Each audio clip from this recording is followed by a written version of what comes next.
கிறிஸ்தவ உலகத்திலே எல்லாருக்கும் தெரிந்த வசனம், நான் உன்னை விட்டு விலகுவதில்லை, உன்னை கைவிடுவதில்லை. இத வீட்டுல எல்லாரும் வசன போர்டு மாட்டி வைத்திருப்பார்கள்.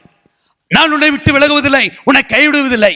இது மாத்திர ஆண்டவர் சொல்லல, உன்னை விட்டு விலகுவேன், உன்னை கைவிடுவேன் என்றும் ஆண்டவர் வேதத்துல சொல்லி இருக்கிறார்.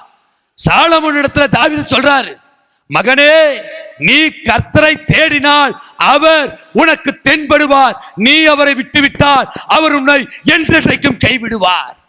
ஆசா ராஜாவிடத்திலே தீர்க்கதரிசி சொல்லுகிறான், ஆசா ராஜாவே, நீங்கள் கர்த்தரை தேடினால் அவர் உங்களுக்கு வெளிப்படுவார், நீங்க கர்த்தரை விட்டா உங்களை கைவிடுவார். ஆசாரியனாகிய யோய்தாவின் குமாரன் சகரியா ஜனங்களிடத்தில் சொல்லுகிறான், நீங்கள் கர்த்தரை விட்டுவிட்டதினால் உங்களை தேவன் கைவிட்டார்.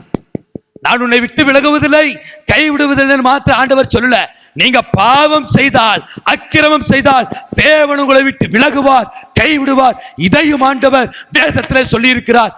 ஒரு பக்கத்தை மாத்திரம் பிடித்துக் கொள்ளக்கூடாது, கவனமா இருக்கணும், எச்சரிக்கையா இருக்கணும்.